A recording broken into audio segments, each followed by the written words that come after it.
कांग्रेस सांसद राहुल गांधी ब्रिटेन के दौरे पर हैं। राहुल गांधी वहां गए तो थे कैम्ब्रिज यूनिवर्सिटी में एमबीए के छात्रों को सुनने की कला पर नसीहत देने के लिए, उन्हें सहनशीलता सिखाने, सुनना सीखने और छात्रों को सही गलत बताने के लिए। इसी दौरान उन्होंने चीन और पुलवामा पर जो बयान दिया उससे सियासी खेमों में सियासी घमासान छिड़ा हुआ है। कई सारे सवाल खड़े हो गए हैं। वो जो चीन आए दिन भारत के खिलाफ साजिशें रचता है, भारत की जमीन पर जिसकी हर समय नजर लगी रहती है, कैम्ब्रिज के मन से राहुल गांधी ने उसी चीन की जमकर तारीफ की। जिस चीन के अपने हर पड़ोसी से लड़ाई है, उस चीन को राहुल गांधी ने सद्भावना वाला देश बताया, अमेरिका से बेहतर बताया। हैरानी की बात यह है कि राहुल गांधी ने पुलवामा आतंकी हमले को कार बम धमाका बताया। उन्होंने एक बार भी पुलवामा को लेकर पाकिस्तान पर सवाल नहीं उठाए। और तो और उन्होंने कहा कि पुलवामा हमले में 40 जवान एक कार बम धमाके में मारे गए थे। तो इसके क्या मायने हैं? क्या राहुल गांधी के लिए पुलवामा आतंकी हमला नहीं था और महज एक कार बम धमाका था और उसमें मारे गए जवान उनकी नजर में क्या शहीद नहीं हैं? आज बड़ी बहस इन्हीं बातों पर होगी। इसलिए होगी क्योंकि राहुल गांधी ने भारत के खिलाफ साजिशें रचने वाले चीन की तारीफ की है, क्योंकि राहुल ने चीन की तारीफ के लिए कैम्ब्रिज के मंच को चुना, क्योंकि राहुल गांधी की नजर में पुलवामा में आतंकी हमला नहीं कार बम धमाका था। ऐसे ही सवालों पर करेंगे सार्थक बहस, लेकिन सबसे पहले अभी तक की update.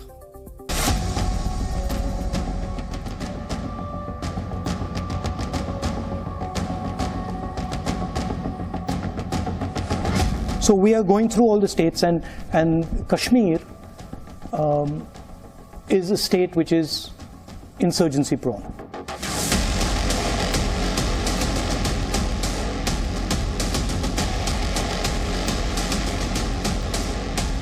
The spot where almost 40 soldiers were killed by a car bomb some years back.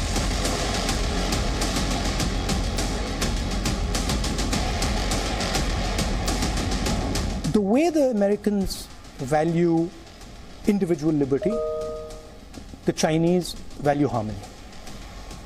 They are not, individual liberty is not central to their idea.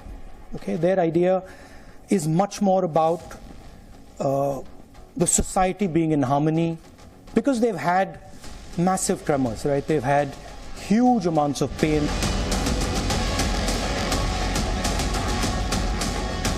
They've had revolution, they've had civil war, they've had the Cultural Revolution. So what they don't want is that things go out of control, that things spiral out of control and disorder.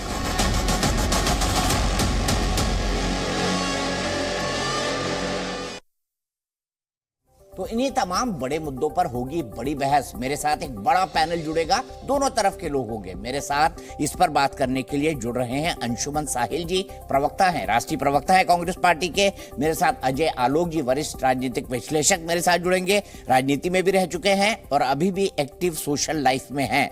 Manoj Yadav काका मेरे साथ हैं और मोहम्मद फरहान साहब, ये प्रवक्ता है AIMIM के। फरहान साहब भी मेरे साथ हैं। आप सभी का बहुत बहुत स्वागत है। लेकिन सबसे पहले अंशुमन साहिल जी, मेरा सवाल, चीन की तारीफ, क्या आपको नहीं लगता, मैं कांग्रेस से साफ सवाल पूछता हूं, पुलवामा हमले को राहुल जी ने कार बम धमाका कहा, क्या वो इसे एक आतंकी हमला नहीं कह सकते थे? और कांग्रेस को क्या लगता है, पुलवामा आतंकी हमला था या नहीं?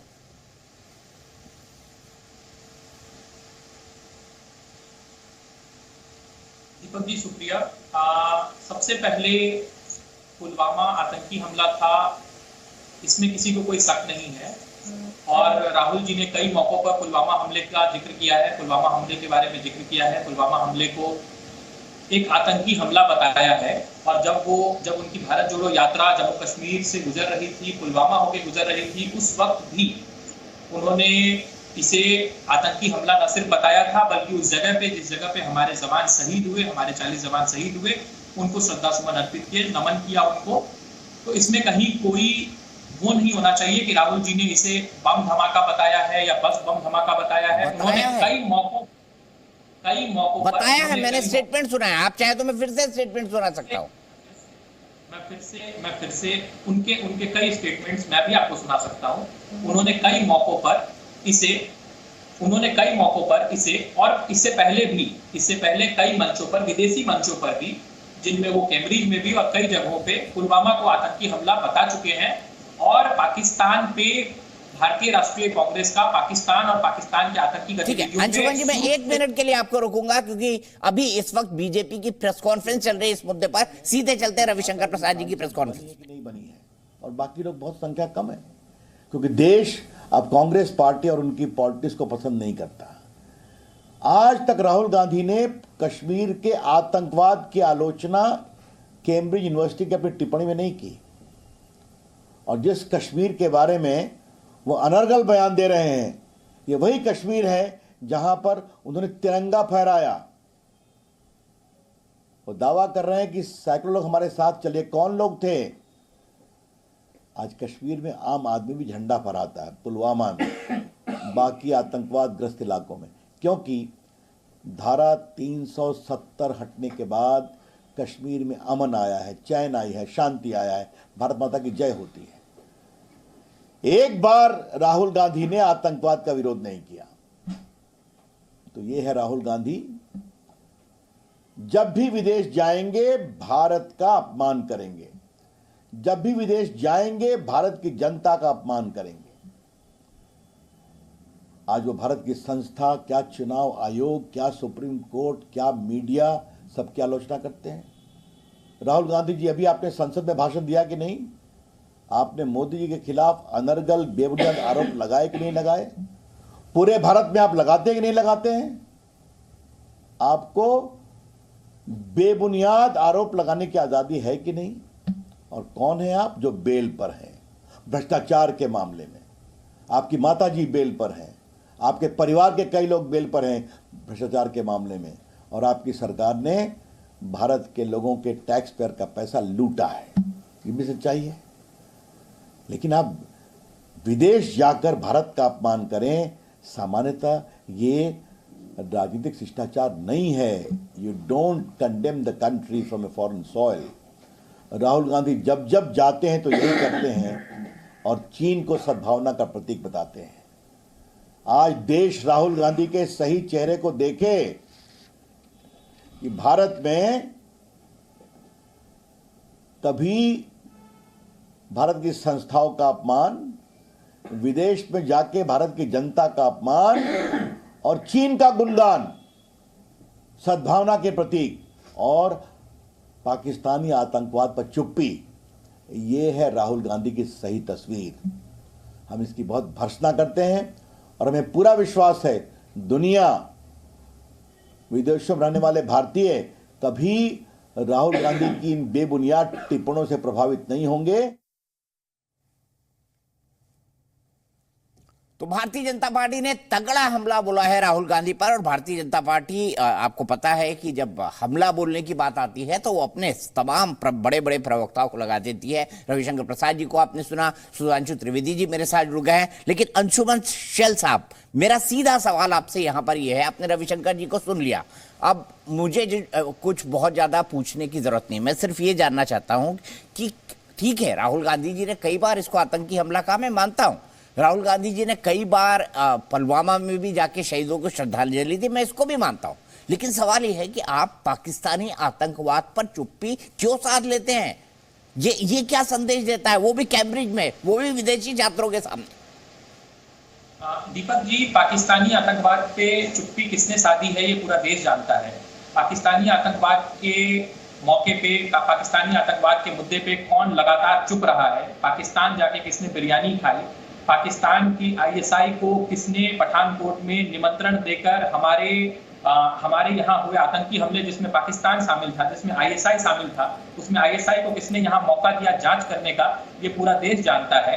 पाकिस्तानी आतंकवाद पे कौन चुप्पी साधता है ये पूरा देश जानता है। और रही बात पाकिस्तानी आतंकवाद की, तो जब भारतीय राष्ट्रीय कांग्रेस की सरकार होती थी, जब यूपीए की सरकार होती थी, तो प्रधानमंत्री डॉक्टर मनमोहन सिंह यूएन के मंच पर जाकर पाकिस्तानी आतंकवाद का जिक्र करते थे। लेकिन पिछले 8-9 सालों में भारतीय जनता पार्टी और उनके प्रधानमंत्री ने यूएन या किसी भी ऐसे मंच पर जाकर अंशुमन जी, कम से कम 5 बार तो यूएन मैंने कवर किया जहां मोदी जी ने बात कही है पाकिस्तान आतंकवाद के बारे में, और हमेशा कहते हैं, मुझे पता नहीं है आपको फैक्ट्स कौन ला कर देता है। मैं आप अपनी बात कहने के लिए स्वतंत्र है, मैंने आपको पूरा वक्त दिया। अब मैं चलूंगा सुधांशु त्रिवेदी जी के पास। सुधांशु त्रिवेदी जी, आपने एक बार फिर से राहुल गांधी गांधी के विदेशी बयानों को मुद्दा बना दिया। कांग्रेस का कहना है कि देखिए, सबसे बड़ा समर्थन अगर किसी ने किया है आईएसआई को बुलाकर तो वो भारतीय जनता पार्टी की सरकार है। ये आरोप लगा रहे हैं अंशुमन सैनी आप पर।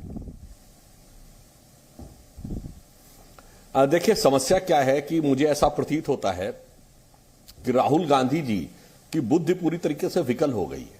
वो क्या बोल रहे हैं? अभी हमारे कांग्रेस के प्रवक्ता महोदय बोल रहे थे कि हमने कभी नहीं बोला।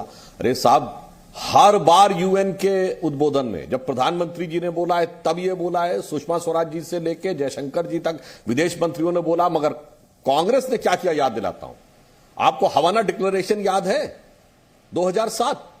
क्या आपने बोला कि पाकिस्तान आतंकवाद से पीड़ित है? वैसे ही जैसे आज राहुल गांधी कह रहे हैं कि चीन ने दर्द झेला है।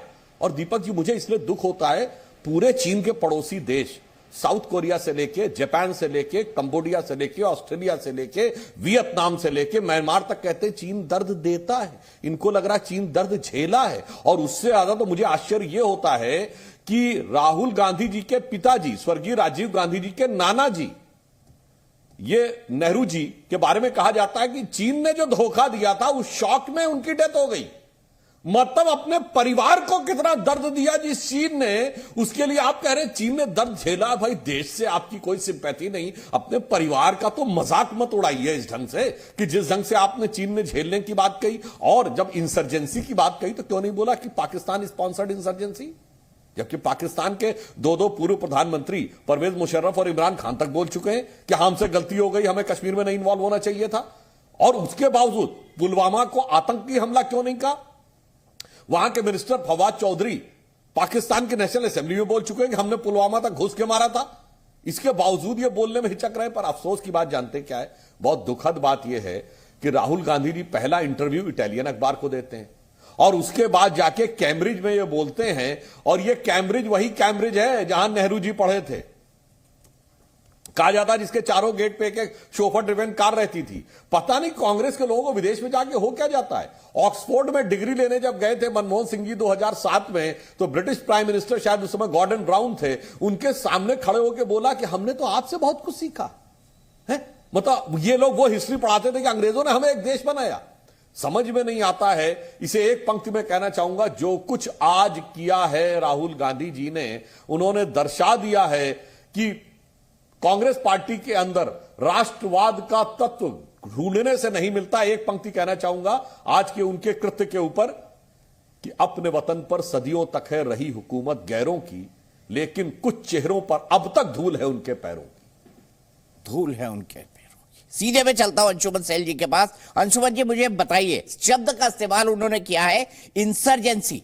इंसर्जेंसी है कश्मीर के अंदर। मैं इंसर्जेंसी की मीनिंग बताता हूं। इसकी हिंदी मीनिंग अगर आप डिक्शनरी में खोजेंगे गूगल में, विद्रोह, विप्लव और बगावत। बगावत अपने लोग करते हैं, लेकिन कश्मीर में आतंकवाद है, टेररिज्म है, आतंकवाद। जो कौन फैलाता है? पाकिस्तान, जिसकी आपने भी कई बार खुलकर आलोचना की है। तो क्या शब्दों के चयन पर एक चुने हुए सांसद जो प्रधानमंत्री बन सकते हैं आने वाले समय में, वो विदेश की भूमि पर क्या बोलें? क्या आपको नहीं लगता इसमें थोड़ा और गंभीरता होनी चाहिए? हमारे बीजेपी के साथी सुधांशु जी राष्ट्रवाद पे बहुत दुहाई दे रहे थे अभी। भारतीय राष्ट्रीय कांग्रेस को राष्ट्रवाद के, कम से कम भारतीय जनता पार्टी की किसी दुहाई की आवश्यकता नहीं है। भारतीय राष्ट्रीय कांग्रेस एक ऐसी पार्टी है जिसके दो पूर्व प्रधानमंत्री आतंकवाद के खिलाफ लड़ते हुए और इस देश की अखंडता और एकता को मजबूत रखने के लिए जिन्होंने अपनी कुर्बानी दे दी। इस पार्टी के मुख्यमंत्रियों ने, हितेश्वर सेकिया ने और सरदार बीरेंद्र सिंह ने अपनी जान दे दी, कुर्बानी दे दी अपने जान की। तो भारतीय जनता पार्टी से जिस पार्टी ने आईएसआई को बुलाया, जिस पार्टी ने आईएसआई को बुला के भारत में जांच कराई, उस पार्टी से कांग्रेस पार्टी को नेशनलिज्म पे, राष्ट्रभक्ति पे, देशभक्ति पे किसी लेक्चर की आवश्यकता नहीं है।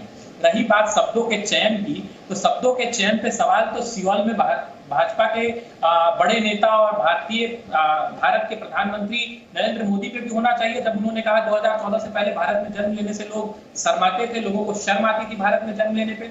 क्या इस पे सवाल नहीं होने चाहिए? शब्दों के चयन पे तो तब भी सवाल होने चाहिए जब भारत का एक चुना हुआ प्रधानमंत्री अमेरिका जाकर एक व्यक्ति का खुले में प्रचार करते हुए कहता है अपनी बात ट्रंप सरकार। और इन्होंने कहा कि मनमोहन सिंह ने कहा हम सीखते हैं। मनमोहन सिंह के लिए अमेरिका के राष्ट्रपति बराक ओबामा ने कहा था when doctor Singh speaks world lessons. जब डॉक्टर मनमोहन सिंह बोलते हैं तो पूरी दुनिया सुनती है। हमने 2008 के क्राइसिस में डॉक्टर मनमोहन सिंह से सीखकर अपने देश को क्राइसिस से उबारा। एंजेला मर्केल कहती हैं he is the wise man of the east. तो जब आप चर्चा कर रहे हैं कि उन्होंने किसी की तारीफ की, उन्होंने किसी के बारे में कुछ कहा, और चाइना पे आते हैं, अभी चीन पे बहुत बातें चल रही है, तो अरुणाचल में जो चीन ने गांव बसाया है उस पे हमारे भाजपा के प्रवक्ता कुछ क्यों नहीं कहते हैं? हमारे भाजपा के प्रवक्ता जो चीन घुसपैठ आए दिन अरुणाचल में करता है, जिसके खिलाफ इनके खुद के सांसद तापिर गांव बोल चुके हैं, उस पर इनकी सरकार कुछ कार्रवाई क्यों नहीं करती है? चीन के मुद्दे पे अगर इनके इतने कंसर्न्स हैं तो चीन के राष्ट्रपति को अहमदाबाद में झूला किसने झुलाया? ये बोल रहे हैं चीन से पूरी दुनिया को दिक्कत है। चीन से तो बहुत दिक्कत है, चीन की मैन्युफैक्चरिंग से दिक्कत है, चीन के आगे बढ़ने से दिक्कत है, लेकिन चीनी सामानों के सबसे ज्यादा आयात किसके दौर में हुए हैं? किसके दौर अच्छा, में? मुझे एक बात बताइए, क्या चीन सद्भावना वाला देश है? जो राहुल जी ने कहा कि सद्भावना वाला देश है, आप बता दीजिए, इसका जवाब दे दीजिए। अरे सद्भावना का देश किसी ने नहीं कहा। राहुल जी ने चीन को सद्भावना का देश नहीं कहा है। राहुल जी ने चीन को सद्भावना का देश नहीं कहा है। लेकिन जब प्रधानमंत्री नरेंद्र मोदी भारत के अंदर झूला झुलाते हैं चीन के प्रधानमंत्री को, तो वो निश्चित तौर पे एक संदेश देते हैं कि चीन सद्भावना का देश है, चीन के साथ दोस्ती करनी चाहिए। जब चीन के साथ मिलकर भारत में और गुजरात के मुख्यमंत्री के बतौर वो स्मार्ट सिटी बसाने की बात करते हैं, जब वो शंघाई के तर्ज पर धौलेरा का विकास की बात करते हैं, तो चीन को सद्भावना का देश बताते हैं। तब वो चीन से अपनी नजदीकियां अंशुमन भाई, फिर आप बोलेंगे मैं आपसे ही सवाल पूछ रहा हूं। मुझे बताइए, मुंबई को शंघाई बनाने की बात किस नेता ने की थी? बताइए जरा। नहीं, मैं कह रहा हूं मुंबई को शंघाई बनाने की बात डॉक्टर मनमोहन सिंह ने करी थी या नहीं करी थी? बताइए। शंघाई के तर्ज पर बसाने की बात, शंघाई की तर्ज पे बसाने की बात धौलेरा को चीन की मदद। अरे मुंबई को मुंबई रहने दे भाई, शंघाई की तर्ज पे क्यों बसा है? अच्छा ठीक है, चलिए मैंने दोनों कंपैरिजन आपके सुन लिए। मैं सीधे सुधांशु जी के पास चलता हूं, इसके बाद मैं पैनल के पास जाऊंगा। सुधांशु जी, मेरा सीधा सवाल आपसे, और मेरे राहुल गांधी पर जो स्टेटमेंट है वो तैयार है, मेरी टीम तैयार कर रही है, उसके ट्रांसलेशन भी तैयार है। सुधांशु जी, मेरा सीधा सवाल, उनका आरोप है कि भाई प्रधानमंत्री भी विदेश में कई तरह के बयान देते हैं, विपक्ष की आलोचना करते हैं, तो हमने भी कर दी, क्या गलत किया? देखिए, दोनों चीजों में एक फंडामेंटल डिफरेंस है। पहली बात, प्रधानमंत्री ने जब भी बात की है तो भारत के लिए कभी अपमानजनक बात नहीं की है। प्रधानमंत्री जी के आने के बाद तो भारत का जो मान सम्मान स्वाभिमान अंतर्राष्ट्रीय स्तर पर बढ़ा है वो पूरी दुनिया को पता है। अभी हमारे कांग्रेस के मित्र बोल रहे थे, बराक ओबामा ने जो बोला मनमोहन सिंह जी के लिए, पर उसमें एक लाइन है, व्हेन मनमोहन सिंह स्पीक्स। अब ये देश की जनता को बड़ा मुश्किल से याद करना पड़ता था, when Manmohan Singh ji has spoken.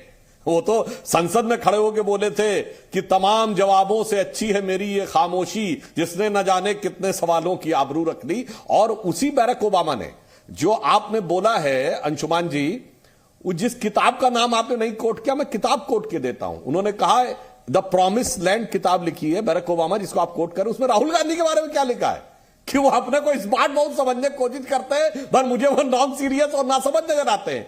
ये भी तो बोल दो भाई। और उसी किताब में बराक ओबामा ने क्या लिखा है, 2010 की अपनी भारत की विजिट में डॉक्टर मनमोहन सिंह से बातचीत को कोट करते हुए लिखा है उन्होंने कि 26/11 के हमले के बाद भारत की सेना पाकिस्तान के विरुद्ध एक कड़ी कार्रवाई करने के लिए तैयार थी, पर मनमोहन सिंह की कांग्रेस और सोनिया जी की सरकार ने इसलिए यह निर्णय नहीं लिया क्योंकि उन्हें डर था कि इससे उपजे वातावरण से भाजपा को राजनीतिक लाभ न हो जाए। पूरा बोलिए ना बराक ओबामा ने क्या चरित्र चित्रण किया है। परंतु मैं पूछना चाहता हूं, ये क्या कारण क्या है? इधर बीबीसी ने बोला और राहुल गांधी जी वहां पहुंच के बोलने लगे। मतलब मुझे तो वो पुराने गीत की पंक्ति याद आती है, मान लो बीबीसी से राहुल जी ये कह रहे हैं कि तुमने पुकारा और हम चले आए, और तुमने जो जहर उगला हम बस वही दोहराए। ये जो विदेशी बोलेंगे उसी को आके आप दोहराएंगे। ये जानते हैं क्या मानसिकता? मैं एक पंक्ति में कह देना चाहता हूं। मैं इंग्लैंड में है इस समय वो, तो मैं इंग्लैंड का ये अखबार है संडे ट्रिब्यून, उसने 18 मई सन 2014 को अपने एडिटोरियल में लिखा, यानी न्यूज नहीं है, एडिटोरियल में लिखा कि 16 मई 2014 का दिन, जिस दिन हम मोदी जी के नेतृत्व में हमें स्पष्ट बहुमत मिला था, भारत के इतिहास में उस दिन के रूप में जाना जाना चाहिए, the day on which Britishers finally left India, जिस दिन अंग्रेज वास्तविकता में भारत छोड़ के चले गए, चूंकि अखबार लिखता है चूंकि आजादी के बाद ज्यादातर समय ऐसे विचार का शासन रहा जो अपनी पूरी विचार में, प्रेरणा में ब्रिटिश कॉलोनियल लीगेसी यानी ब्रिटिश उपनिवेशवादी मानसिकता की विरासत को ओढ़े हुए था। पहली बार एक ऐसी विचार के हाथ में सत्ता आई है जिसका ब्रिटिश लीगेसी से कोई लेना देना नहीं है। अंशुमान जी जहां से बैठ के वो ज्ञान दे रहे हैं वहीं का बता दिया। और एक बात और पूछ लेता हूं, आज असली मुद्दों पे क्यों नहीं बात हो रही है? महंगाई और बेरोजगारी। जरा बताइए ब्रिटेन में कितनी महंगाई है और कितनी ग्रोथ रेट है? बताएं। वो भारत से बेहतर है कि भारत से खराब है?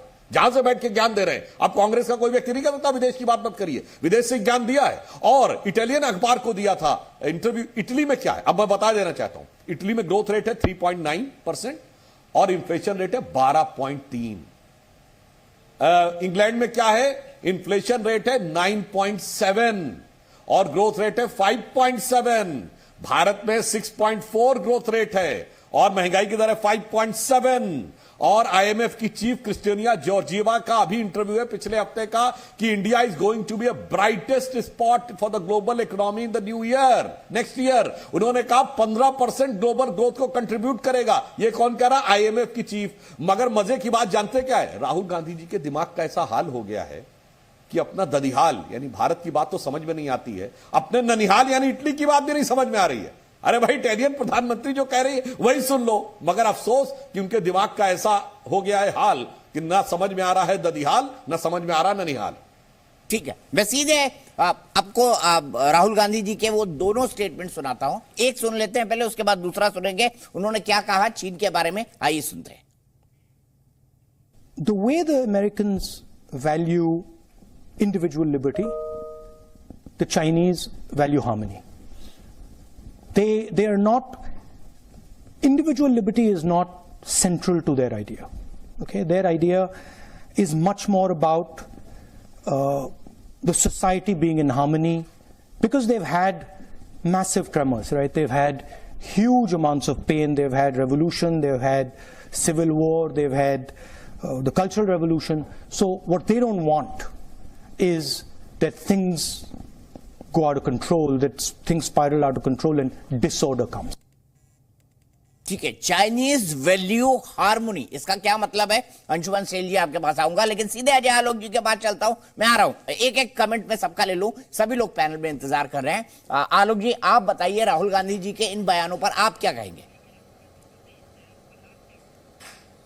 बिल्कुल अपने परिवार के फुटस्टेप्स पे चल रहे हैं। कोई गलत नहीं कहा है राहुल गांधी ने।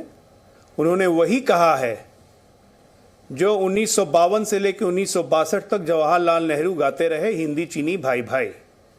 और जब पीठ में छुरा भोंका तब पता चला हिंदी चीनी भाई भाई नहीं, हिंदी भाई भाई चीनी कसाई कसाई। और उसी गम में नेहरू जी चले गए। तो इतिहास अपने आप को दोहराता है। राहुल गांधी ने पुनरावृत्ति की है, लेकिन इस पुनरावृत्ति करने के चक्कर में अगर चीन में इतनी सद्भावना है तो मेरे गलवान के 50 शहीद जो सैनिक शहीद हुए थे वो किस सद्भावना की तरह शहीद हुए थे? राहुल गांधी और कांग्रेस पार्टी जरा उस पर भी ज्ञान दे दे तो बहुत अच्छा रहेगा। और स्वाभाविक है, चीन में सद्भावना है तभी राजीव गांधी फाउंडेशन से पैसे भी मिल जाते हैं। चीन में सद्भावना बहुत ज़्यादा है, इसलिए गलवान युद्ध के दौरान चीनी राजदूत के साथ डिनर उनर भी हो जाता है।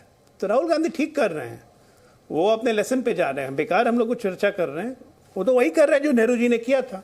हिंदी चीनी भाई भाई का नारा सबसे पहले रविन्द्रनाथ टैगोर ने दिया था 1924 में, वो भी सांस्कृतिक एक्सचेंज कार्यक्रम के दौरान, जिसको नेहरू जी ने लपक लिया। और सबसे पहली बार बोला बीजिंग के ग्रेट हॉल में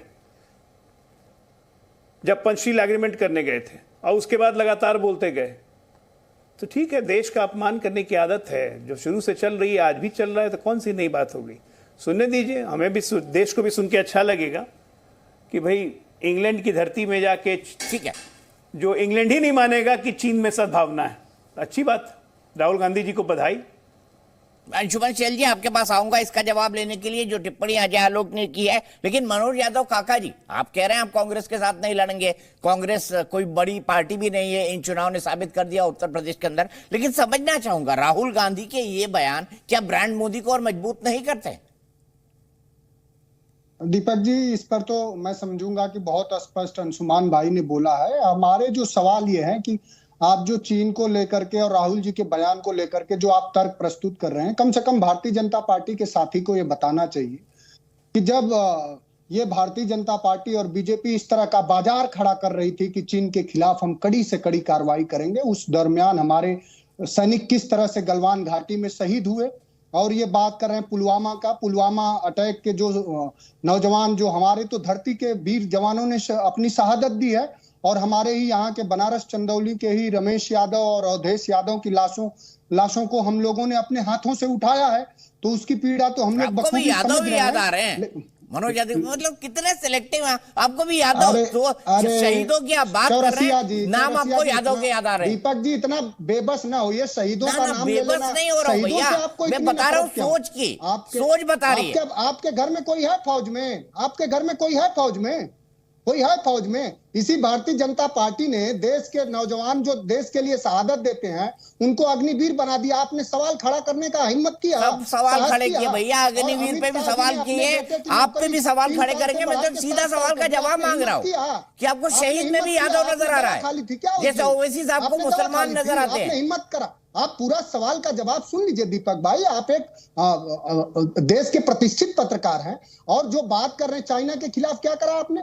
आपको इंडियन इकोनॉमिक्स टाइम्स की रिपोर्ट पढ़नी चाहिए। चाइना में भारत का व्यापार इस समय सबसे ज्यादा बढ़ा हुआ है। अब सुधांशु जी से पूछिए कि एक तरफ तो आप चाइना विरोध की बात करते हैं, दूसरे तरफ आपका 135 अरब डॉलर का व्यापार चल रहा है। ये किस तरह का दोहरापन है? और ब्रिटिशर्स के सबसे ज्यादा समर्थक तो सावरकर थे। जब पूरे देश के लोग अपनी शहादत दे के देश में आजादी का पैगाम चला रहे थे तो उधर माफीनामा लिखा जा रहा था। तो इनसे सवाल करिए, ये लोग सिर्फ राष्ट्रवाद के नाम पर बाजार खड़ा करेंगे और पूरे देश में बेकारी बेरोजगारी इतनी है। आप ब्रिटिश के और बेरोजगारी की बात कर रहे थे, अपने यहाँ बेरोजगारी दर कितना है? अभी इंडियन एक्सप्रेस ने 2 दिन पहले छापा है, आप बताएंगे अपने यहाँ बेरोजगारी दर क्या है? बोलिए बेरोजगारी दर, बोलिए, आप बात करेंगे, बोलिए ना बेरोजगारी दर। आपका रुपया मनोज यादव जी चैलेंज कर रहे हैं आपको, बोलिए बेरोजगारी दर कितनी है? दीपक जी सुन लीजिए, अन्यथा बुलाया मत करिए। दोस्त सुन लीजिए, जो देश के प्रधानमंत्री को तो सुन रहा हूँ मनोज यादव काका जी, आप ही को सुन रहा हूँ। मेरे दोस्त सुनिए तो, मेरे सुनिए। अरे बेरोजगारी की दर बोलिए ना, इस समय कितनी है? 135 करोड़ लोगों का सवाल। जो देश के प्रधानमंत्री ये कहते थे कि रुपया जब गिरता है तो देश का मर्यादा गिरती है, आज रुपया गिर के कहां चला गया है दोस्त? आप बयान दे पाएंगे? आप फिस्कल डिफिसिट पर बोल रहे थे, क्या है देश का फिस्कल डिफिसिट? आप बताएंगे क्या है? आप और आप विकास दर नहीं बताया, 4.4 हो गया है। ये आंकड़े आप भूल जाते हैं सुधांशु जी, आंकड़े सिर्फ वही आप प्रस्तुत करेंगे। अरे कहां 4.4 हो गया, याद ही नहीं है हवा में। क्या है? सोर्स कोड करिए, सोर्स कोड करिए। जीडीपी कितना है आप बताइए?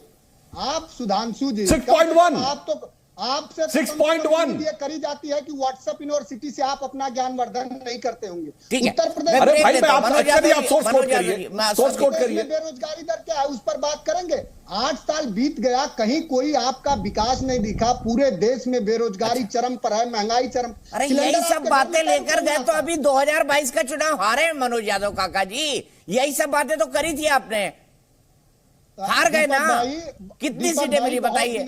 दीपक भाई बहुत विनम्रता से आपसे कहना चाहूंगा कि चुनाव हारने के ये बिल्कुल मायने नहीं है कि लोगों के बुनियादी सवाल धूमिल हो जाते हैं। और क्या ये सच नहीं है? आपकी बात को मैंने एक्सेप्ट किया कि सवाल धूमिल नहीं होंगे। मैं सीधे सुधांशु जी के पास चलता हूं। सुधांशु जी, आप काका साहब ने कई बातें कही थी, आप बोलिए कि क्या देश के हालात इतने खराब है? उनका ये दावा है महंगाई है, बेरोजगारी है, देश के हालात बहुत बुरी तरह से खराब हैं, और उनका ये भी कहना है कि गलत इंटरप्रिटेशन चीजों का निकाला जा रहा है। हाँ, मैं बिल्कुल हर चीज को सोर्स के साथ कोट करते हुए कहता हूं। पीरियोडिक लेबर सर्वे की लेटेस्ट रिपोर्ट के अनुसार भारत में इस समय बेरोजगारी की दर 4.1% है, जो कि पिछले 5 वर्षों के सबसे न्यूनतम स्तर पे है। और इसी के आधार पे यह कहा गया है कि नेक्स्ट ईयर एक्सपेक्टेड रेट 7.2% है। अरे मनोज जी, अरे व्हाट्सएप नहीं यार, कोट कर रहा हूं, फालतू की बात मत करिए। आप व्हाट्सएप यूनिवर्सिटी से अपना ज्ञान वर्धन मनोज जी जो आपको सूट करेगा। अरे व्हाट्सएप आपको सोर्स कोड करो, जो आपको बोलने लगता है, कोई भी आके बोलने लगता है। आप व्यग्र हो। अरे भाई मैंने कहा पीरियोडिक लेबर सर्वे अच्छा मनोज जी प्लीज सुनेंगे अरे भाई आप बोलिए ना, सोर्स कोड करिए। आप सच नहीं सुनेंगे। क्या तरीका है इंडियन एक्सप्रेस व्हाट्सएप पे आप बोल रहे हैं, मैंने सोर्स कोड करके बोला, आप सोर्स कोड करिए, सोर्स कोड करिए। इंडियन एक्सप्रेस की और भारत की ग्रोथ रेट 6.1% और ग्लोबल ग्रोथ में 15%। ये क्रिस्टीना जॉर्जिएवा IMF चीफ, आप सोर्स कोड करिए। बोलिए क्या तरीका है दीपक जी? अच्छा मनोज जी प्लीज आपके बीच में नहीं बोले, सम्मान करिए ना इतनी इस बात का। सदन के सदस्य हैं, आप इतना झूठ बोलेंगे देश के? अरे मनोज जी देखिए, वो जो भी कह रहे हैं सोर्स कोड करके कह रहे हैं, वो सोर्स कोड कर रहे हैं। जो अच्छा मनोज जी प्लीज, खत्म कर रहा हूं मैं, सुन लीजिए। जो आपके बीच में वो बोले थे, एक मिनट मनोज जी, आपके बीच में वो बोले थे नहीं, आपके बीच में सुधांशु जी बोले थे क्या? आप सुन लीजिए उनको प्लीज, सुधांशु जी। हाँ, अब मैं कह रहा हूं कि उनको आवेश में नहीं आना चाहिए, शांति से सारी बात सुननी चाहिए। मैं सोर्स कोट करके कह रहा हूं, पीरियोडिक लेबर सर्वे की रिपोर्ट के अनुसार 4.1% इस समय भारत में बेरोजगारी की दर है, जो 5 साल में सबसे कम है। और इसी के आधार पर उन्होंने यह कहा कि अब कोविड से भारत पूरी तरीके से बाहर निकल रहा है। और मैं इनसे कह रहा हूं, ना मेरी बात माने ना कोई इनकी बात माने, सच और सच, झूठ का झूठ, दूध का दूध, पानी का पानी हो जाएगा। ऑल G7 कंट्रीज में एक कंट्री बताएं जहां पर ग्रोथ रेट भारत से अधिक हो, भारत से कम हो और महंगाई की रेट भारत से अधिक हो, बताइएगा।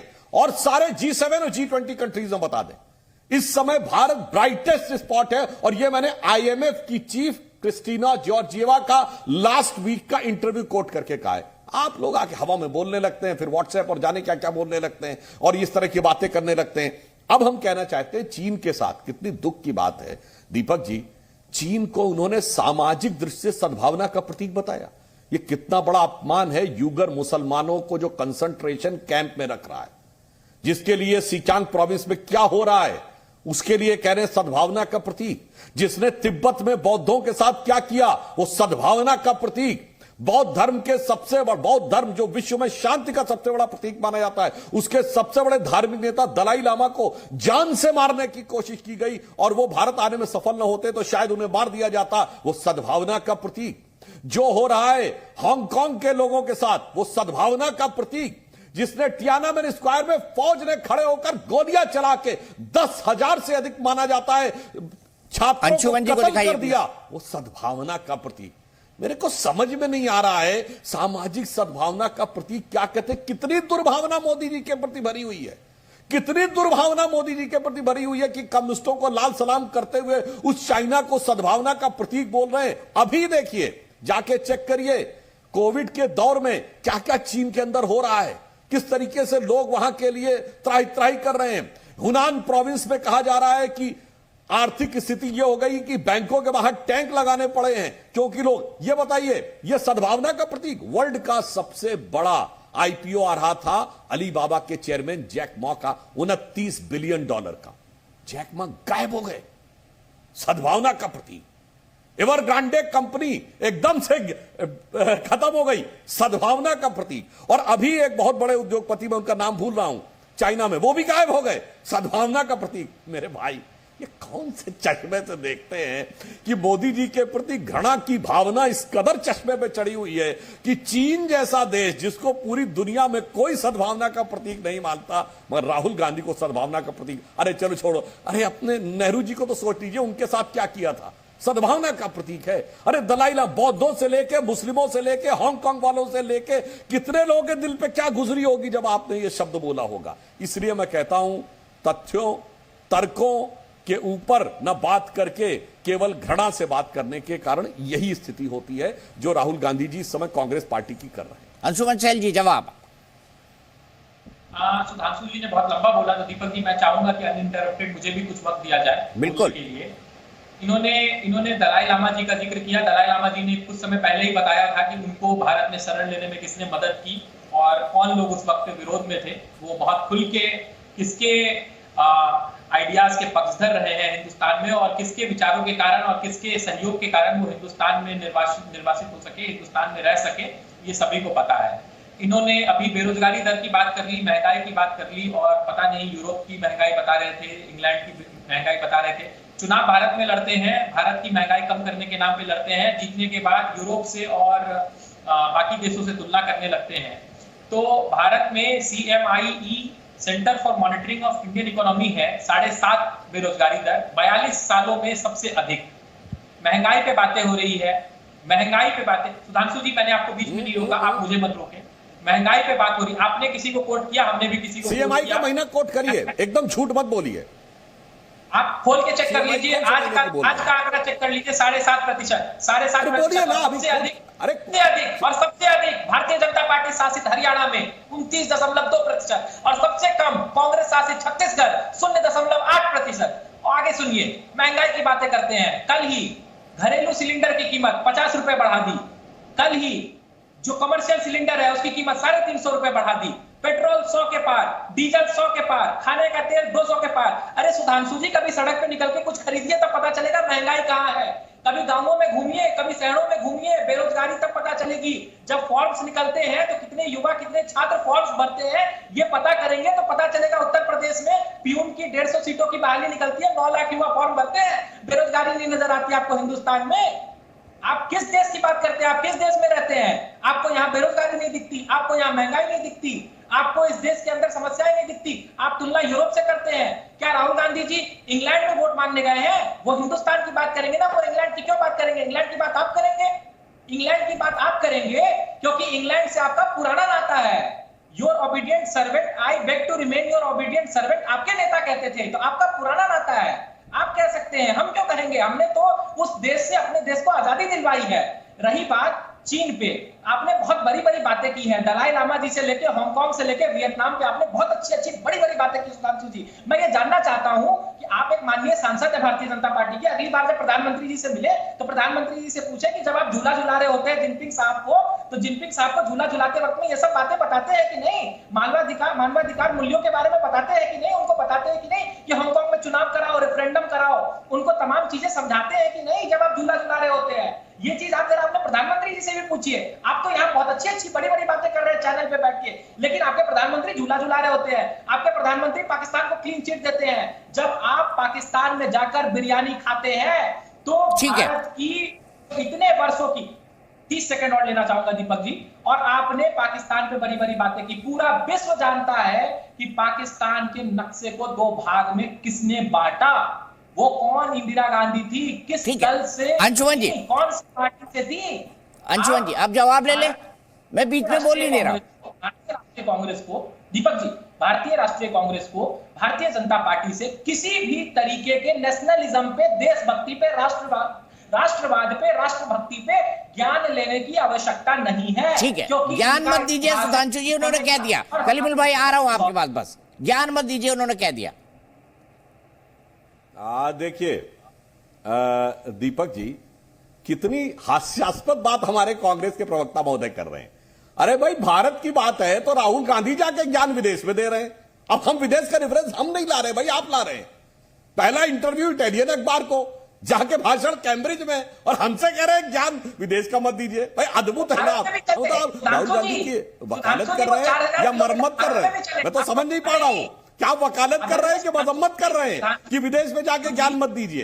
और अब अच्छा अंशुमन जी, आपके बीच में नहीं बोले वो, दिखा देखिए, अनकंफर्टेबल फैक्ट आता है, समस्या होती है। करोड़ों लोगों से अनकंफर्टेबल फैक्ट आता है, समस्या होती है। और ये जो बोलने लगते हैं, इनसे मैं पूछना चाहता हूं, जब ये बहुत ज्यादा पीछे की बात बोलने लगते हैं, इंसर्जेंसी वर्ड बोला ना दीपक जी, कोई जाके चेक कर सकता है। कश्मीर में तो इंसर्जेंसी है, ठीक है, मगर 1857 गदर था, सिपाही विद्रोह था, स्वतंत्रता संग्राम नहीं था। और यहां जो आतंकवाद है वो इंसर्जेंसी है। राष्ट्रवाद का पाठ हमें वाकई आपसे पूछने की जरूरत नहीं है। आपसे क्या राष्ट्रवाद का पाठ पूछेंगे? मैं पूछना चाहता हूं, जिस जमाने में नेहरू जी ने शपथ ली थी 15 अगस्त 47 को, कौन था वाइसरॉय? माउंटबेटन थे ना। भारत का आर्मी चीफ कौन था? General Roy butcher.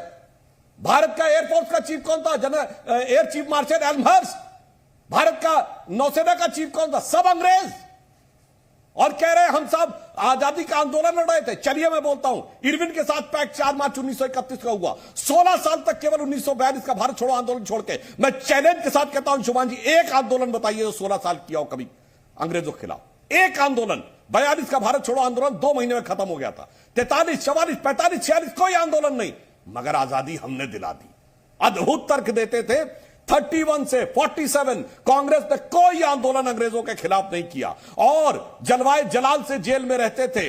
किताबें लिखने के लिए सेक्रेटरी मिलता था, खाना बनवाने के लिए खानसामा मिलता था और उसके बाद सन 48 की फोटो अवेलेबल है, जाकर आजादी के बाद माउंटबेटन के साथ शिमला में गर्मी की छुट्टियां मना रहे थे और आजादी का आंदोलन लड़ रहे थे। इसलिए आपसे राष्ट्रभक्त हमारे संस्थापक अध्यक्ष श्यामा प्रसाद मुखर्जी ने कश्मीर की एकता के लिए बलिदान दिया था। खैर वो सब बातें छोड़िए, हम आज की बात पे आते हैं।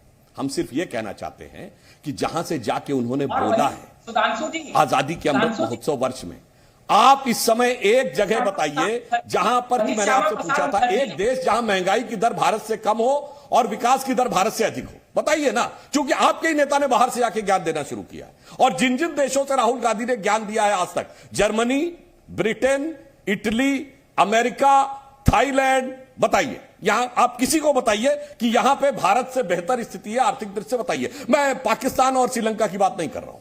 30 सेकंड का जवाब अंशुमन चहल साहब, मेरे पास वक्त बहुत कम बचा है, मुझे दोनों को टाइम देना है। 30 सेकंड का जवाब। सुधांशु जी ने 1947 में प्रधानमंत्री नेहरू के शपथ ग्रहण की बात की और इन्होंने फिर उसी फ्लो में श्यामा प्रसाद मुखर्जी जी का नाम ले लिया अपने संस्थापक अध्यक्ष। इनके संस्थापक अध्यक्ष श्यामा प्रसाद मुखर्जी नेहरू जी की पहली कैबिनेट में 15 सदस्यीय कैबिनेट के सदस्य थे। वो कैबिनेट मंत्री थे नेहरू जी के कैबिनेट में, इनके खुद के श्यामा प्रसाद मुखर्जी जिनकी ये बात कर रहे थे। पहली चीज।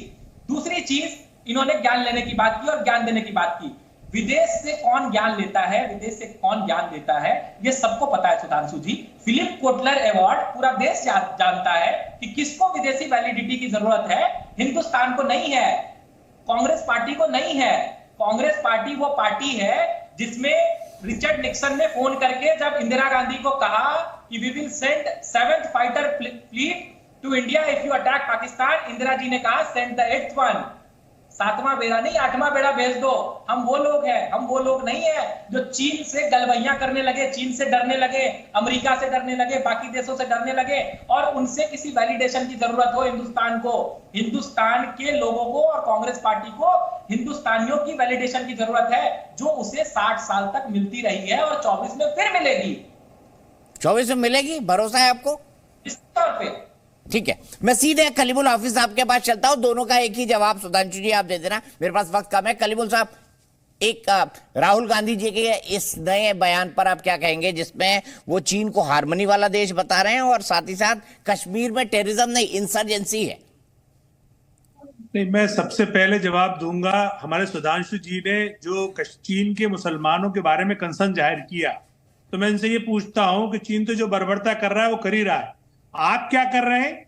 जो आप 2 मुस्लिम नौजवानों को जिंदा कार के साथ जला देते हैं और आपकी हरियाणा पुलिस उनको लेने से इसलिए इनकार कर देती है कि ये हमारी कस्टडी में मारे जाएंगे और हम फंस जाएंगे, और फिर वो कथित गोरक्षक जो एक आतंकवाद का काम कर रहे हैं वो आतंकवादी घटना अंजाम देते हैं, उसको कौन सी श्रेणी में रखेंगे? उसे इंसर्जेंसी में रखेंगे या आतंकवाद में रखेंगे? दूसरी बात, राहुल गांधी ने तो जो भी कहा, राहुल गांधी की पार्टी सब उसका सफाई देगी, लेकिन मैं ये पूछ रहा हूं कि हमारे विदेश मंत्री एस जयशंकर ने ये कहा कि हम बहुत छोटे हैं, बहुत कमजोर हैं, चीन बहुत ताकतवर है, हम उससे कैसे लड़ लेते, हम उसका कैसे मुकाबला कर सकते थे?